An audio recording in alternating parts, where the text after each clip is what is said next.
Well, obviously, a good morning for us to, still be here in Omaha and to wake up with a, great opportunity in front of us. And I know the guys are excited. Probably the number one question most asked is, who will start on Saturday. And I'm sorry to inform you, and Hunter's sitting here, so we're not sure who we'll go with.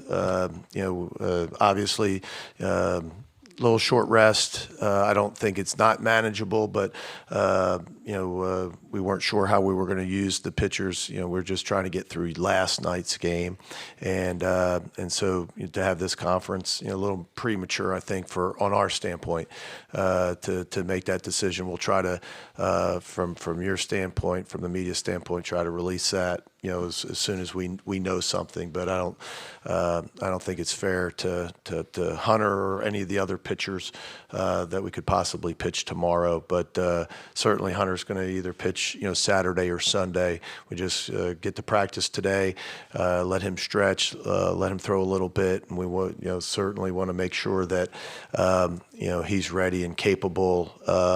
And what a normal rest, that's not going to be the case this weekend. So we need to know, when, is his best shot to give us, the best opportunity to win a baseball game. So we'll wait. So I don't know if that squelches some of the questions. Sorry about that. You may have to close the press conference after that, but that's all I got. Thank you. Okay. Well, we'll wait for more from you. But let's start with questions for athletes now, and start with Eric. Yeah, this is for both players. Eric Olson with the Associated Press. A lot has been made of the fact that you guys were the last team picked as an at-large for the tournament. I guess now that you're kind of on the doorstep, could you kind of share your thoughts on just how you process that you were where you were back on Memorial Day, wondering if you were going to get in, and now here you are? Justin, you start. Yeah, I mean, we were 7-14 at one point, and I think it's a lot about belief. And I think all 40 guys we had on our team at the time, we never stopped believing. And we're here now. And the NCAA put us in, and now we're playing for a national championship. Hunter? Yeah, like you said, just a ton of belief in the guys, and we've always thought we were this good. I mean, I think at one point we were ranked number one or whatever, but like in baseball, sometimes you scuffle, and we were scuffling there for a while, but we just continued to believe and knew we were good enough, and we ended up here. Okay. Michael Katz, Daily Journal. This one's for you, Hunter. A year and a half ago, you're pitching in high school at Tupelo, and now you're here in the College World Series Championship Series. What has this ride been like, and have you taken a moment to kind of take it all in on what the last year's been like? It's been a lot of fun. Had a lot of ups and downs. Like Coach B, our motto this year is enjoy the ride, enjoy the ups and the downs, and we've had those, and I've had those. I think everyone on the team has had those. But it's been a fun journey. Obviously, like everything in sports and in baseball, you just enjoy every minute of it. So it's been a lot of fun. Okay, Howard? Howard Borden, KOVM Omaha. Mike, congratulations to you, Justin, Hunter, and your team. I asked this to the Sooner student athletes. Besides playing the game, as a fan of college baseball, guys, what are your thoughts on Oklahoma and their style of play, your opponent for the next 3 days? Thank you, and best of luck. Hunter? Yeah, obviously they're a really good team if they're here. I mean, we haven't done a ton of scouting yet. I'm sure we'll do that later today and tomorrow morning, so we don't know a ton about their hitters or stuff like that yet. But, I mean, they're obviously really good. Their pitching staff's really good. We know that. Their hitters are really good, and all the respect in the world for them. Yeah, similar to Hunter, you have to be a good team to make it, to the national championship. And I know they have some good arms and some good hitters. And like you said, we're gonna go over that later today and early tomorrow, to learn more about it. Okay, John. John Sokoloff with WCBI TV down in Columbus, Mississippi. This is for both you guys, but I guess, Justin, we'll start with you. You played in a ton of games for this program, but would you say this year's group, like y'all's confidence is at an all-time high kind of at this point? Yeah, I mean, I honestly don't think we've ever lost confidence or belief, but right now, winning, I don't know how many, 8 of the last 9 games we played, it's just when we step on that field, we're going to have the belief and confidence, to get the job done. Okay, we'll go to the Zoom now. Please give us your name and affiliation and ask your question. Yeah, Mitch Davis, the MitchDavisShow.com. Guys, congratulations on the win. Talk about that moment watching DeLucia out there dealing, and talk about the locker room after, and talk about just the environment. You guys really seem to be believing in something bigger than yourself right now, and just talk about that term, because you guys were left for dead, and here you are in the National Championship Series. Go ahead, Hunter. Yeah. I kind of lost track of the question. But, yeah, it was awesome watching DeLucia out there, man. Honestly, from him, you expect stuff like that. He's a special guy, a special pitcher, our ace and our guy. So when you run him out there, even on short rest, even on times like that, you expect him to do big things, and that's what he did last night. And he really lifted this team, and we're excited for him and everybody. And just after the game on the bus in the locker room, just a ton of excitement, but like a feeling of we're not done. We came here to win a national championship, and that was our only goal. Justin. I think he covered it all. Okay, back in here in the back.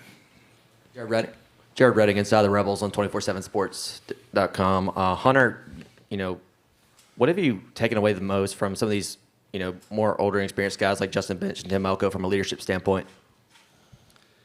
Yeah, it's a long season. You got to keep going and just keep believing. Like I said, I don't think I've ever been in a season this long or this many games, and I don't think I've probably ever pitched this many innings, but it's just coming to the ballpark every day, looking to get better, looking to be the best teammate you can be, and those guys have done a great job of showing that.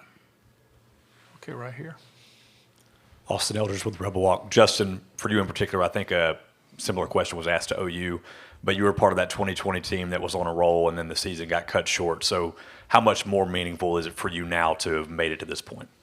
Yeah, I mean, that season was unfortunate. We were on a good run there, but a lot of players came back the next 2 years, and our job's not finished. We have 2 more games to win, and that's what we're here to do.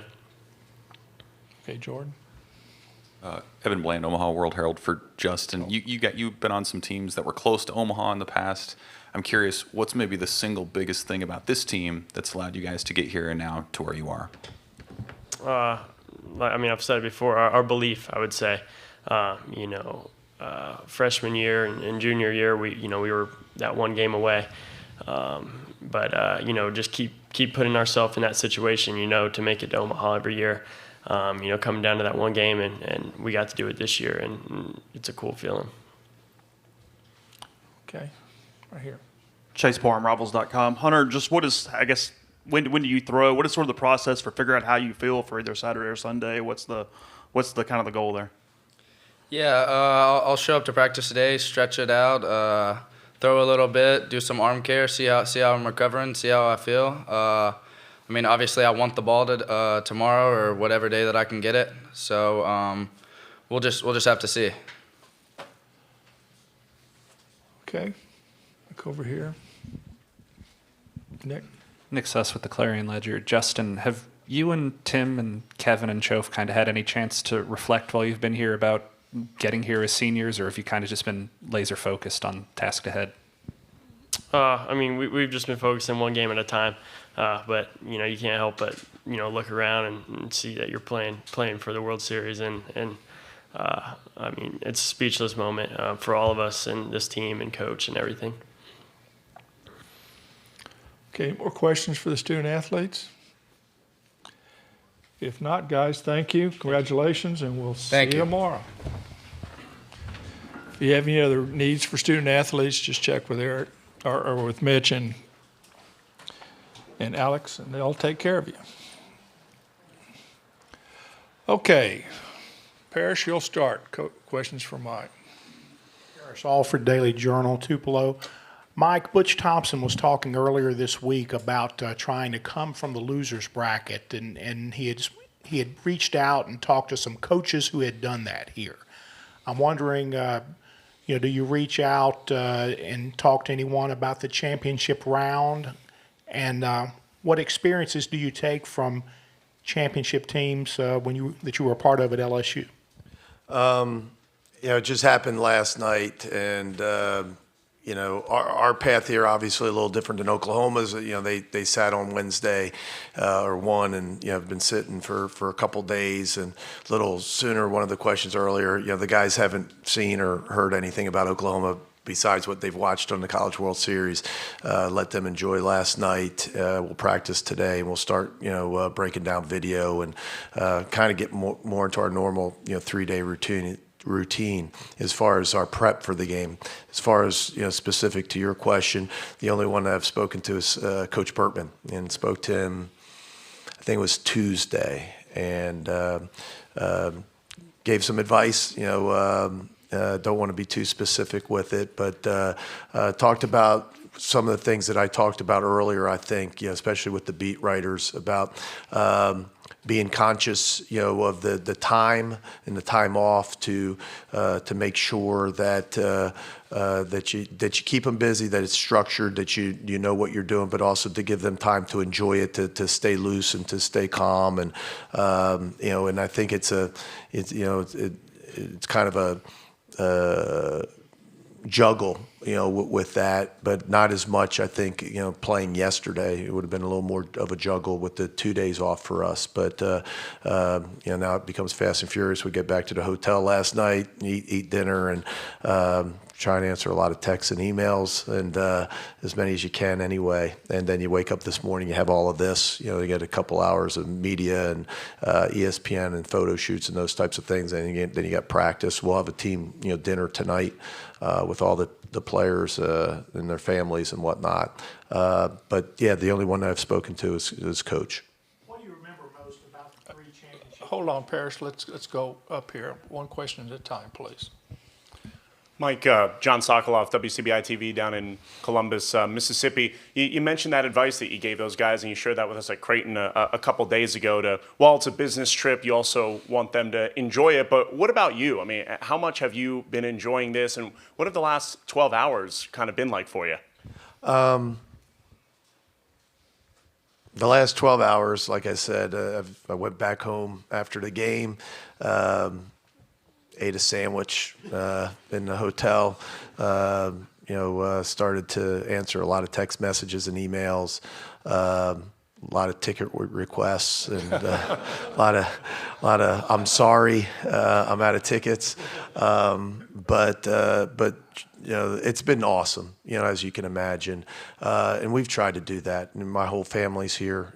So that's a cool thing to have your entire family here. But they've been really generous, with me, where, when I go to my room, they let me go to my room and do what I need to do. But they've enjoyed it, and it's been cool to see them, after the games, and to get the hugs and the kisses and all that. So that it's been a neat part, and I think that's what this is. You're here for a long time. When you get to this point, you've been here for 10 plus days, and there's got to be some time where you decompress a little bit and sit back and enjoy it. And I think that's what Justin was saying. I mean, you want to stay locked in, and you realize it's one game at a time, one pitch at a time, and that's how we play everything.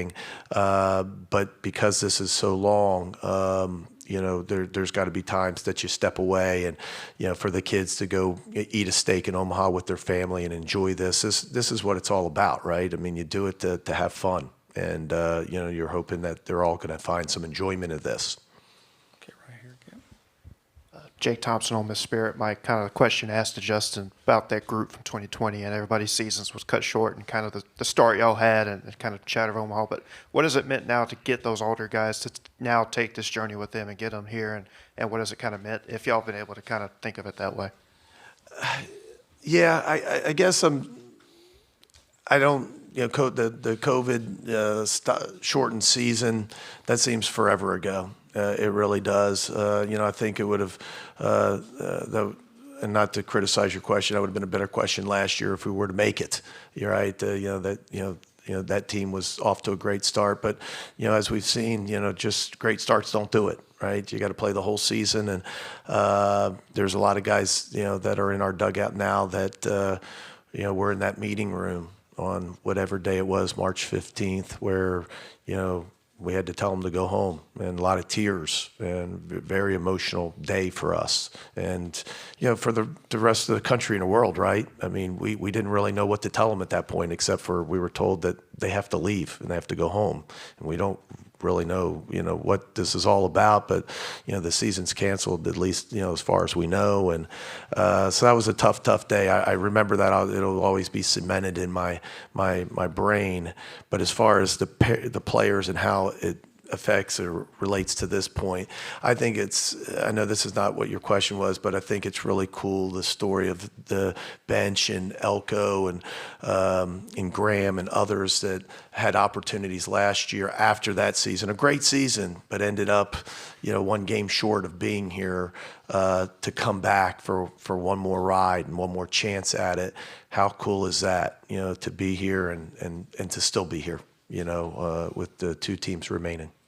Okay, Nick. Nick Suss with the Clarion Ledger. Mike, Skip was talking a little bit about the recruiting trips that you and Dan would take when he was coaching at JUCO. What do you remember about those trips, and do you see any similarities between his teams now compared to the kids he was coaching all that time ago? And again, back to the default, we haven't watched them. I've looked at, a lot of, stats last night and this morning, but I haven't started watching video. Just a really crazy good offense. I mean, when you look, you don't see those types of numbers, in our league especially. I think 145 stolen bases out of 188 attempts. We probably haven't had 188 attempts in 3 years of stolen bases. So not only do they steal at a high percentage. You have 3 guys that have over 20 stolen bases. And I think, somebody will pull this out, but I can't remember playing a team that had a guy that had over 20 stolen bases this year, except for Vanderbilt and Enrique Bradfield. I don't remember looking down at a stat sheet and seeing somebody that had over 20 stolen bases. They have 3 of them. And then they have 3 more that have double digits. And so, but they still hit the homer. They got 70-plus homers. They hit about 300 as a team. They score a lot of runs, and they do it in a lot of different ways. They bunt. They got almost 40 sacrifice bunts. So just a really good offense. I don't know Skip well. We're in 2 different leagues, and our paths, besides some recruiting, the early days with Dan McDonnell, trying to get as many players out of the Texas JUCO system as possible. But beyond that, to watch, we missed him when I think he got to Texas in 07, 08, somewhere in there. So he wasn't part, I don't believe, of the 05 staff when they came to Oxford for that super regional. But no, he did a great job, obviously at Texas, and then what he's done at Oklahoma, speaks for itself. So a lot of respect, and the people that I do know that know him always speak so highly of him. What a class act he is, and does it the right way, and that's he's done a terrific job. Okay, right here. Coach Chris Miller, the Rebel Walk. Obviously, you're wearing the powder blue uniform today, and the question around town is when are the Rebs going to wear the powder blue uniforms? So is this a lean that we're going to see the powder blue uniforms on Saturday? Yeah, wow. Pressure. So let me explain it so we can really we let the starting pitcher decide. DeLucia usually wears red, and he's wore it the whole second half of the season. I can't believe we're doing this in the press conference. So when we got to the regional, and we had to play the opening game, we had to play Arizona, who's also red and navy. They were the home team, and they got to choose what uniform, so they chose red. And so DeLucia said, yeah, go wear navy. So he wore navy, pitched really well, and we won. Hunter's always worn navy. So we wear navy the next day. We actually wore red in Game 3 in Coral Gables, but then DeLucia, and it's kind of went that way. And really, even Gaddis's start, the NCAA asked us uniform choice before we chose pitcher. So we've been pretty good in the Navy. I guess we'll go Navy. So it's kind of been that. So it's probably been less superstition than people, have said. But I thought we made a rookie mistake when we came, for the first day when we came for the media, because I forgot we were going to do a lot of video. And we thought, gosh, we should have worn the powder blue because that would have been a little more pop for the ESPN videos and whatnot. And so that was really the reason we're wearing it today, because we wanted to look good. And now you know the rest of the story. Chase Barham, Rivals.com. Mike, how's TJ's thumb holding up? Just how's he handled that this week? Good. I don't really think the thumb is as an issue. He's still, as you can see, it's heavily taped, and but I don't think it's necessarily an issue of does he play or not play, or what he can do, or I don't think it limits him. Okay, Eric. Yeah, Mike, Eric Olson with the Associated Press. Same question I asked the players. You guys are last team in, and here you are. I guess, how do you kind of process that, the journey you've been on since Memorial Day? Well, I've said it, before. I don't remember a time in my 22 years, but COVID, 21 years of tournament play or postseason, sitting there waiting for your name to be called on Memorial Day. Some years we knew because we were already a host. Some years maybe we weren't hosts, but we felt very comfortably in. And there's been years like this year where we didn't know. And sometimes it doesn't go the way you want. And three times out of the 21 years, we didn't. And in those years, we were 14 and 16 twice, and 13 and 17 once.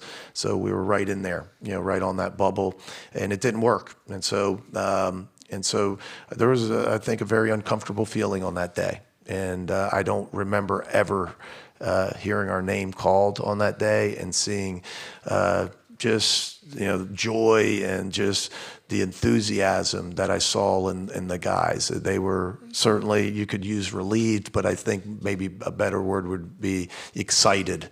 And since that moment, we weren't the 64th team. I try to say that. I mean, we're a good baseball team, and I think everybody would vouch for that. There's 31, automatic bids and 33 at-large bids. Now, were we the 33 at-large bid? Maybe, but one that we felt sit in that room we deserved to get in. You just don't ever know, and we're really glad they let us in. Okay, we have a question on Zoom right now. Please state your name and affiliation and the question. Mitch Davis of MitchDavisShow.com. Coach, you and I talked about in the preseason on the podcast about what the program meant to you, and obviously meant a lot to you and your family. But I want to ask you about what this team in particular means to you. I mean, you've mentioned that you guys have overcome a lot. Now you're sitting here playing for a national championship. What does this team in particular mean to you? They're all special, and I say that as a coach. Every team's different. Every year's different. The players, the personnel's different. The coaching staff's different, and the season is different. And this year's no different. But this is a really neat group of guys. Guys that are just not only terrific players and terrific teammates, but just genuine, I think, great representatives, of our university that do it the right way. They're just really good kids, and our story. We haven't had the easiest road to get here, and I think it teaches us all. I think even as a coach that's been in it, 30 plus years, it teaches you these lessons that I'm surely will use down the road. When you hit some adversity, that hey, you think you have it tough now. Well, this team, did this. This is where they were, and this is where they ended up. And as Justin said several times, and Hunter, I think it came from belief in themselves. First, that they were good players, but then also belief in one another that we're a good team and we can do this, and especially if we stick together. So it's been really neat, as you can imagine. A lot of these questions are tough to answer, I think, right now in the moment. Sometimes it's a little easier to answer those questions. when you have a little more perspective after the year. But it's been as Hunter said, it's been a neat ride, and it's been a pleasure to be a part of. Okay, back over here. Trey Wallace, Outkick Fox. You've talked a lot about the whole season and leading up to the point of getting into the postseason, but how tough was the SEC for you guys this year, and how much did it prepare you guys for this run that you have been on through regional, super regionals, and now the College World Series? The SEC, for those that aren't, it's just a gauntlet. It's just to navigate through. There's no off weekends. There's no bye weekends. It's every weekend you better be ready to go to war, and you play in the nicest stadiums in front of the largest crowds against the best players in the country. Week in and week out, and this is not a surprise, and I don't mean it for us, but a team that went 14-16 in our league, that came in 9th place, is sitting here. I think Vanderbilt, some of my beat writers out here might know better. When Vanderbilt in 14 won a national championship, I want to say they were like 15-15 in our league, something like that. But more to your question, I think going through that 10-week gauntlet, going from week to week, it does prepare you, I think, for postseason. It prepares you for big crowds. It prepares you for great competition. Prepares you for pressure-type games and being able to make pitches and make plays and get the big hits. Unfortunately, it will beat you up, and it's very unforgiving. There's such a thin line in our league from winning and losing, and not on the weekend, but every single game, you can be pretty good, but this playing in our league can make you not feel that way. And surely, there was probably times this year where, it was tough to feel like you had a great team, because of, that's what the SEC can do to you. Okay, this will be our last question, Austin. Hey, Coach, Austin Eldridge with Rebel Walk. I'm curious from a coaching perspective, because we hear this from the players a lot, but in particular yesterday there's a photo of you kind of tipping your cap to the fans after the game. From a coaching perspective, what does it mean to see that fan support in the stands in moments like this? Yeah, it's unbelievable, but never a doubt. You knew, you saw it in 14 when we got here.